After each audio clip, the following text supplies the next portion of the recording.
ಅದು Lok Sabha ಎಲೆಕ್ಷನ್ನಲ್ಲಿ complete almost ಸ್ವೀಪೇ ಕರ್ನಾಟಕದಲ್ಲಿ ಕೊಟ್ಕೊಂಡು ಬಂದಿದ್ದಾರೆ. ಕಳೆದ ಬಾರಿ 2019ನಲ್ಲಿ ಕೂಡ 28 ಸೀಟ್ನಲ್ಲಿ 25 ಕರ್ನಾಟಕದಲ್ಲಿ ನಮ್ಮ ಮೋದಿ ಅವ್ರಿಗೆಲ್ಲ ಜನ ಕೊಟ್ಟಿದ್ದರು. ಈ ಬಾರಿ ಕೂಡ ನಮಗೆ ದೊಡ್ಡ ಒಂದು ಕಾನ್ಫಿಡೆನ್ಸ್ ಇದೆ, ಒಂದು ದೊಡ್ಡ ಒಂದು ಸ್ವೀಪ್ ಕರ್ನಾಟಕ ಹೋಗ್ತಾ ಇದೆ. ಅದು ಪರ್ಟಿಕ್ಯುಲರ್ಲಿ ಶಿವಮೊಗ್ಗದಲ್ಲಿ ಇಲ್ಲಿರುವ ನಮ್ಮ ಕ್ಯಾಂಡಿಡೇಟ್ 3 ಟೈಮ್ಸ್ ಸಿಟ್ಟಿಂಗ್ MP ಆಗಿರುವ ಒಂದು ಕ್ಯಾಂಡಿಡೇಟು, ಒಳ್ಳೆ ಕೆಲಸ ಮಾಡಿರುವ ಒಂದು ಕ್ಯಾಂಡಿಡೇಟು, ಅವ್ರಿಗೋಸ್ಕರ ಪ್ರಚಾರಕ್ಕೆ ನಿನ್ನೆ ಬಂದಿದ್ದೀವಿ. ಭದ್ರಾವತಿ ಇರ್ಬೋದು, ಶಿವಮೊಗ್ಗ ಇರ್ಬೋದು, ಆಮೇಲೆ ಬೇರೆ ಬೇರೆ ಕಡೆಯಲ್ಲಿ ನಮ್ಮ ಪಬ್ಲಿಕ್ ಸಂಪರ್ಕ ಇರ್ಬೋದು, ಎಲ್ಲ ಕಡೆಯಲ್ಲಿ ಕೂಡ ನಮಗೊಂದು ಕ್ಲಿಯರ್ ಕಟ್ ಒಂದು ಫೀಲಿಂಗ್ ಬರ್ತಾ ಇದೆ.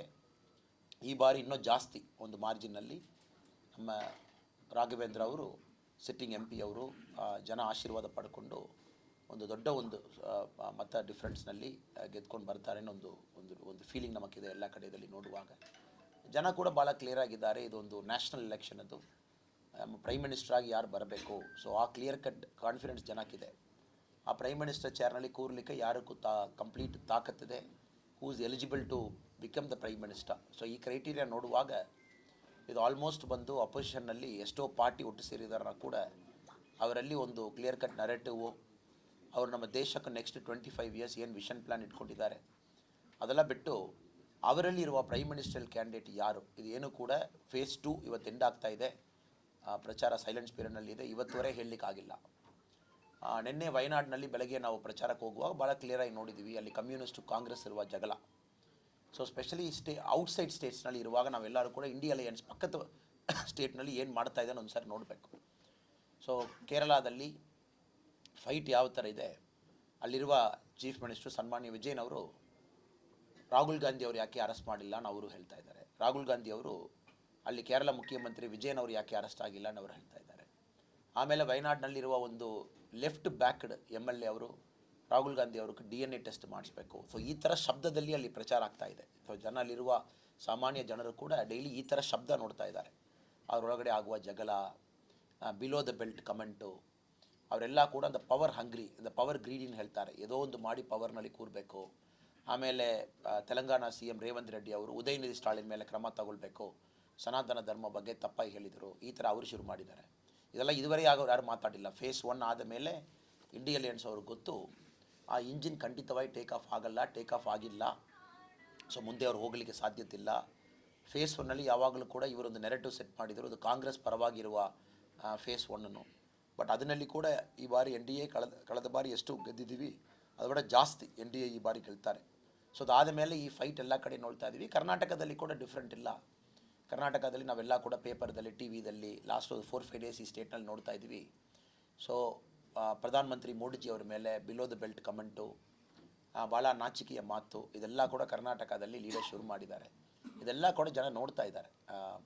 ವೋಟರ್ಸ್ ಭಾಳ ಇಂಟೆಲಿಜೆಂಟ್ ಇದ್ದಾರೆ, ಭಾಳ ಸೆನ್ಸಿಟಿವ್ ಇದ್ದಾರೆ, ಇದೆಲ್ಲ ಕೂಡ ನೋಡ್ತಾ ಇದ್ದಾರೆ. ಪ್ರಧಾನಮಂತ್ರಿಗೆ ಗೌರವ ಇಲ್ಲಿ ಕೊಡ್ತಾ ಇಲ್ಲ, ನರೇಟಿವ್ ಭಾಳ ಸುಳ್ಳು ಹೇಳ್ತಾ ಇದ್ದಾರೆ. ಸೊ ಇದೆಲ್ಲ ಕೂಡ ಜನ ಈ ಬಾರಿ ಕೂಡ ಕರ್ನಾಟಕದಲ್ಲಿ 28 ಔಟ್ ಆಫ್ 28 ಒಂದು ಕ್ಲೀನ್ ಸ್ವೀಪ್ ಕೊಡಲಿಕ್ಕೆ ರೆಡಿ ಆಗಿದ್ದಾರೇನೋ ನಮಗೆ ಕಾಣ್ತಾ ಇದೆ ಲಾಸ್ಟ್ 4-5 ಡೇಸ್. ಶಿವಮೊಗ್ಗದಲ್ಲಿ ಬಂದಿರುವ ಎಲ್ಲ ಪತ್ರಿಕೆ ಮಿತ್ರರು ಕೂಡ ಧನ್ಯವಾದ ತಿಳಿಸಿ. ನಿಮಗೇನು ಕ್ವೆಶನ್ಸ್ ಇರ್ಬೋದು ಸರ್, ನೀವು ಹೇಳಿ, ನಾವು ಆನ್ಸರ್ ಮಾಡ್ತೀವಿ. Thank you.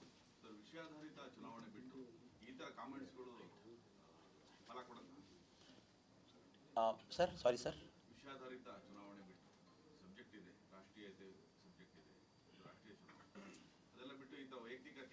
ಸರ್ ಇದು ಏನು ನನ್ನ ಪ್ರಕಾರ ಜನರಲಿ ಪೊಲಿಟಿಷಿಯನ್ಸ್ ಬಂದು ಈ ಬಾರಿ ಇಂಡಿಯನ್ ವೋಟರ್ಸ್ ಅಂಡರ್ ಎಸ್ಟಿಮೇಟ್ ಮಾಡ್ತಾ ಇದ್ದಾರೆ ಸರ್. ಅದು ತಮಿಳ್ನಾಡು ಇರ್ಬೋದು, ಬೇರೆ ಕಡೆ ಇರ್ಬೋದು ಸರ್. ಪೊಲಿಟಿಷಿಯನ್ಸ್ ಬಂದು ವೋಟರ್ ಇಂಟೆಲಿಜೆನ್ಸ್ ಅಂಡರ್ ಎಸ್ಟಿಮೇಟ್ ಮಾಡ್ತಾರೆ. ಇದರಲ್ಲಿ ನಮ್ಮ ಪ್ರಜಾಪ್ರಭುತ್ವದಲ್ಲಿ voter intelligence is more superior than politicians intelligence. ಇವರೆಲ್ಲ ಕೂಡ ಲೋಕಲ್ ಇಶ್ಯೂ ಮಾತಾಡಿಕೊಂಡು, ಇವರು ಸಣ್ಣ ಪುಟ್ಟ ಜಗಳ ಮಾತಾಡಿಕೊಂಡು ಲಾಸ್ಟ್ 2 ಇಯರ್ಸ್ನಲ್ಲಿ ಸೆಂಟರ್ ವರ್ಸಸ್ ಸ್ಟೇಟ್ನೊಂದು ನೆರೇಟಿವ್ ಸೆಟ್ ಮಾಡಿ, ಅದು ನಾರ್ತ್ ವರ್ಸಸ್ ಸೌತ್ ಒಂದು ಸೆಟ್ ಮಾಡಿ, ಟ್ಯಾಕ್ಸ್ ಡೆವಲ್ಯೂಷನ್ನಲ್ಲಿ ಎಲ್ಲ ಕನ್ಫ್ಯೂಷನ್ ಮಾಡಿ ಅದೊಂದು ನೆರೇಟಿವ್ ಆಗಿ ತಗೊಂಡು ಹೋಗ್ತಾರೆ. ಕರ್ನಾಟಕದಲ್ಲಿ ತಾವು ನೋಡಿ ಸರ್, ಒಂದು ಸೀರಿಯಸ್ ಎಲೆಕ್ಷನ್, ಅದು it's A very serious election. ಈ ಸೀರಿಯಸ್ ಎಲೆಕ್ಷನಲ್ಲಿ ಜನ ಏನು ನೋಡ್ತಾರೆ, 2 ಕಡೆಯಲ್ಲಿ ನಿಮ್ಮ ವಿಷನ್ ಏನು, ನೆಕ್ಸ್ಟ್ 25 ಇಯರ್ಸ್ ಏನು, ನೆಕ್ಸ್ಟ್ 5 ಇಯರ್ಸ್ ಏನು, ಯಾವ ಥರ ತಾವು ಹೇಳುವಾಗ ನ್ಯಾಷನಲ್ ಇಂಟ್ರೆಸ್ಟ್ನಲ್ಲಿ ನೀವು ಕೆಲಸ ಮಾಡ್ತಾ ಇದ್ದೀರಾ. ಬಟ್ ಇಲ್ಲಿ ಅಡ್ವರ್ಟೈಸ್ಮೆಂಟ್ ಕಾಂಪಿಟೇಷನ್, ನಾನು ನನ್ನಲ್ಲಿ ಸರ್ಕಾರದಲ್ಲಿ ಇದ್ದೀನಿ, ನನ್ನಲ್ಲಿ ದುಡ್ಡಿದೆ, ನಾನು ಪೇಪರ್ನಲ್ಲಿ ಫುಲ್ ಪೇಜ್ ಬ್ಲಾಕ್ ಮಾಡ್ತೀನಿ, ನಾನು 5 ಡೇಸ್ ಕಂಟಿನ್ಯೂಸ್ಲಿ ಆ್ಯಡ್ ಕೊಡ್ತೀನಿ. ಸೊ ಈ ಮೈಂಡ್ಸೆಟ್ನಲ್ಲಿ ಕಾಂಗ್ರೆಸ್ ಕೂತಿದ್ದಾರೆ. ಅದೆಲ್ಲ ಬಿಟ್ಟು ಇದು ಒಂದು ಪಂಚಾಯತ್ ಎಲೆಕ್ಷನೋ ಲೋಕಲ್ ಬಾಡಿ ಎಲೆಕ್ಷನ್ಸೋ ಅಲ್ಲ ಸರ್. ನಾನು ಚೊಂಬು ತಗೊಂಡು ಬರ್ತೀನಿ, ಆ ಫೋಟೋ ಹಾಕ್ತೀನಿ, ಅದರಲ್ಲಿ ನರೇಟಿವ್ ಸೆಟ್ ಮಾಡ್ತೀನಿ. Voter is very very intelligent. ಅವರು ಪ್ರೈಮ್ ಮಿನಿಸ್ಟರ್ ಯಾರು, ಯಾಕೆಂದ್ರೆ ಇಲ್ಲಿ ಲೀಡರ್ಶಿಪ್ ಭಾಳ ಇಂಪಾರ್ಟೆಂಟ್ ಸರ್. 2004ನಲ್ಲಿ ಇದೇ ಥರ ಆಯಿತು. ಎಲೆಕ್ಷನ್ ಆದಮೇಲೆ ಕೂಡ ಯಾರು ಪ್ರಧಾನಮಂತ್ರಿ ಗೊತ್ತಿಲ್ಲ. ಎಲೆಕ್ಷನ್ ಆದಮೇಲೆ 10 ದಿವಸ ಆದಮೇಲೆ ಎಲ್ಲ ಬಂದು ಹೇಳಿದರು ಇವರೇ ಪ್ರಧಾನಮಂತ್ರಿ. ಸೊ 90% ಜನ ಆವಾಗ ಹೇಳಿದರು ಮನಮೋಹನ್ ಸಿಂಗ್ ಯಾರು, ಡಾಕ್ಟರ್ ಮನಮೋಹನ್ ಸಿಂಗ್ ಯಾರು. ಜನಕ್ಕೆ ಅವೇರ್ನೆಸ್ ಇಲ್ಲ. ಅವರು ರಿಸರ್ವ್ ಬ್ಯಾಂಕ್ ಆಫ್ ಇಂಡಿಯಾದಲ್ಲಿ ಕೆಲಸ ಮಾಡಿ is not a politician. So politician ಆಗಿ ನೋಡಿಲ್ಲ. ಸೊ ಅದೇ ರೀತಿಯಲ್ಲಿ ಎಲೆಕ್ಷನ್ ಹೋಗ್ತಾ ಇದೆ. ಅದು ಜನ ಭಾಳ ಹುಷಾರಾಗಿದ್ದಾರೆ. 2004ನಲ್ಲಿ ಏನಾಯಿತು ಅದು ಆಗಬಾರ್ದು. ನೀವು ಪ್ರೈಮ್ ಮಿನಿಸ್ಟರ್ ಕ್ಯಾಂಡಿಡೇಟ್ ಫಸ್ಟ್ ತೋರಿಸಿ, ಅವ್ರಿಗೆ ಎಷ್ಟು ತಾಕತ್ತಿದೆ ಅಂತ ತೋರಿಸಿ. ಇಂಡಿಯನ್ ಪ್ರೈಮ್ ಮಿನಿಸ್ಟರ್ ಇಂಡಿಯಾದಲ್ಲಿ ಮಾತ್ರ ಕೆಲಸ ಮಾಡಲಿಕ್ಕಾಗಲ್ಲ sir. Indian prime minister is a world leader. ವರ್ಲ್ಡ್ನಲ್ಲಿರುವ ಎಲ್ಲ ಪ್ರಾಬ್ಲಮ್ ಕೂಡ ಇಂಡಿಯಾಕ್ಕೆ ಅಫೆಕ್ಟ್ ಆಗ್ತದೆ. ಎಲ್ಲೋ ಒಂದು ಕಡೆ ವಾರ್ ಆಗ್ತದೆ, ಪ್ರಾಬ್ಲಮ್ ನಮಗೆ ಬರ್ತದೆ. G20ದಲ್ಲಿ ಸ್ವಲ್ಪ ತಾಕತ್ತಿನಲ್ಲಿ ನಾವು ಮಾತಾಡಬೇಕು. ಗ್ಲೋಬಲ್ ಫೋರಮ್ನಲ್ಲಿ ಯುನೈಟೆಡ್ ನೇಷನ್ಸ್ ಇರ್ಬೋದು, ಎಲ್ಲ ಕಡೆಯಲ್ಲಿ ಕೂಡ ಇಂಡಿಯನ್ ಇಂಟ್ರೆಸ್ಟ್ ರೆಪ್ರೆಸೆಂಟ್ ಮಾಡಬೇಕು. ಸೊ ಜನ ಭಾಳ ಕ್ಲಿಯರ್ ಇದ್ದಾರೆ.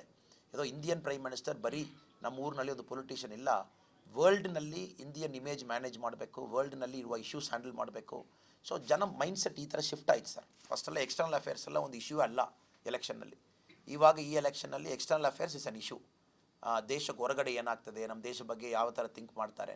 ಸೊ ಎಲ್ಲ ಕ್ರೈಟೀರಿಯಾದಲ್ಲಿ ಕೂಡ ಮೋದಿಜಿ ಅವರು 100 ಔಟ್ ಆಫ್ 100 ತಗೊಳ್ತಾರೆ. ಸೊ ಇದೆಲ್ಲ June 4th ಗೊತ್ತಾಗ್ತದೆ. ಈ ಪಕ್ಷದವರು ಯಾರು ನೆಗೆಟಿವ್ ಕಮೆಂಟ್ಸು, ನೀಚಿ ಕಮೆಂಟ್ಸು, ಯಾರೆಲ್ಲ ಬಂದು ಲೋಕಲ್ ಇಶ್ಯೂ ಇಟ್ಕೊಂಡು ಮಾತಾಡ್ತಾ ಇದ್ದಾರೆ, ಅವರೆಲ್ಲ ಕೂಡ ಗೊತ್ತಾಗ್ತದೆ.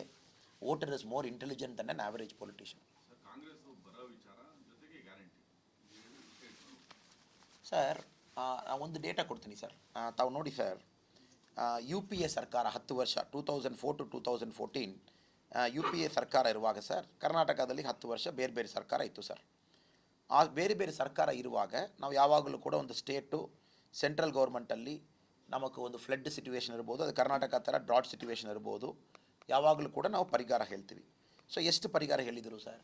2004 to 2014 ಕರ್ನಾಟಕದಲ್ಲಿ ಸರ್ಕಾರದಲ್ಲಿರುವ ಆ ಟೈಮ್ ಗೌರ್ಮೆಂಟು 19,500 crore 19,500 ಕೋಟಿ ರೂಪಾಯಿ ಪರಿಹಾರ ಹೇಳಿದರು. ಅದು ಬರ ಪರಿಹಾರ ಇರ್ಬೋದು, ಫ್ಲಡ್ ಇರ್ಬೋದು. ಸೊ UPA ಗೌರ್ಮೆಂಟ್ ಎಷ್ಟು ಕೊಟ್ಟಿದ್ದಾರೆ ವಾಪಸ್ಸು? 1,500 ಕೋಟಿ 1,500, ವಿಚ್ ಮೀನ್ಸ್ ಕರ್ನಾಟಕ ಗೌರ್ಮೆಂಟ್ ಎಷ್ಟು ಹೇಳಿದಾರೋ ಅದರಲ್ಲಿ 8% ಕೊಟ್ಟಿದ್ದಾರೆ. 8%, 100 ರೂಪಾಯಿ ಹೇಳುವಾಗ 8 ರೂಪಾಯಿ ಕೊಟ್ಟಿದ್ದಾರೆ. ಇದು UPAದಲ್ಲಿ. NDAದಲ್ಲಿ ಎರಡಾಗಿ ಡಿವೈಡ್ ಮಾಡೋಣ ಸರ್. 2014 to 22 ಫಸ್ಟ್ 8 ವರ್ಷ, ನೆಕ್ಸ್ಟ್ 2 ವರ್ಷ ಸಪ್ರೇಟ್ ಬ್ಲಾಕ್ ಆಗಿ. 2014 to 22 ಕರ್ನಾಟಕದಲ್ಲಿ ಯಾರೆಲ್ಲ ಸರ್ಕಾರದಲ್ಲಿ ಇದ್ದರು, ಇನ್ಕ್ಲೂಡಿಂಗ್ BJP, ಇವರೆಲ್ಲ 18,500 crore ಹೇಳಿದರು ಪರಿಹಾರ. NDA ಕೊಟ್ಟಿರುವುದು 7,000 crore, ವಿಚ್ ಮೀನ್ಸ್ 38% ಕೊಟ್ಟಿದ್ದರು.